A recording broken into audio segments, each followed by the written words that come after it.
মসজিদে নববীর সামনে জড়ো হতে দেখা গেল সাহাবীদেরকে।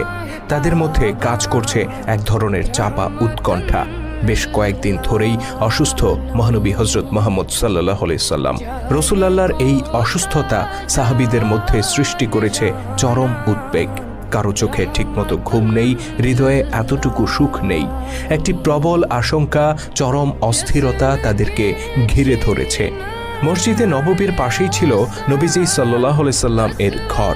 অসুস্থ শরীর নিয়েই তিনি নামাজ পড়াতেন মসজিদে। এভাবেই চলল কয়েকদিন। একদিন আসরের নামাজের সময় হলো। বেলাল রাদিয়াল্লাহু তাআলা আনহু আজান দিলেন। মুসল্লিরা দলে দলে ভিড় করলেন মসজিদে নববীতে। ওযু করলেন, নামাজের জন্য প্রস্তুত হলেন। অতঃপর অপেক্ষা করতে লাগলেন রাসূল সাল্লাল্লাহু আলাইহি সাল্লামের জন্য। কিন্তু দীর্ঘ অপেক্ষার পরেও এলেন না আল্লাহর নবী। হযরত ওমর রাদিয়াল্লাহু তাআলা আনহু বেলাল রাদিয়াল্লাহু তাআলা আনহুকে ডেকে বললেন, বেলাল, নবীজির ঘরে যে তাকে একটু দেখে আসবে কি, একটু খবর নিয়ে আসবে কি তিনি কেমন আছেন।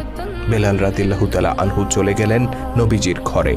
খানিক বাদে ফিরে এসে মুসল্লিদেরকে জানালেন নবীজির অসুস্থতা বেড়ে গেছে, তিনি অন্য কাউকে ইমামতি করতে বলেছেন। অতঃপর তিনি এদিক ওদিক কাকে যেন খুঁজলেন। মনে হলো যেন কাঙ্ক্ষিত ব্যক্তিকে তিনি খুঁজে পেলেন না। অতঃপর খুঁজে পেলেন ওমর রাদিয়াল্লাহু তাআলা আনহুকে। বললেন, ওমর, আপনি নামাজে ইমামতি করুন। রাসূলুল্লাহর অসুস্থতা বেড়ে গেছে, তিনি আজকে আসতে পারবেন না। নবীজির ঘর থেকে বেরিয়ে বেলাল রাদিয়াল্লাহু তাআলা আনহু যখন একথা বললেন, তখন ওমর রাদিয়াল্লাহু তাআলা আনহু ধারণা করলেন হয়তো রাসূলুল্লাহ নিজেই এই নির্দেশ দিয়েছেন। এত সাহাবীকে পেছনে রেখে ওমর রাদিয়াল্লাহু তাআলা আনহু ইমামতি করবেন, এটা যেন তার কাছে এক পাহাড় সম বোঝার মতো মনে হলো।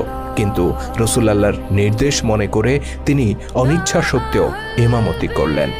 নামাজ শেষে জানা গেল নবী করিম সাল্লাল্লাহু আলাইহি সাল্লাম ওমর রাদিয়াল্লাহু তাআলা আনহুকে ইমামতি করার নির্দেশ দেননি। তিনি বলেছেন অন্য কাউকে ইমামতি করতে।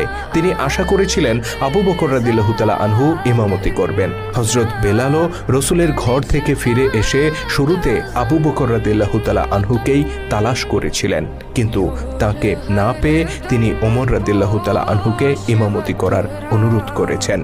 হযরত ওমর রাদিয়াল্লাহু তাআলা আনহু এই বিষয়টি জানার পর বেলালকে ডেকে বললেন, তুমি কেন আমাকে ইমামতি করতে বললে?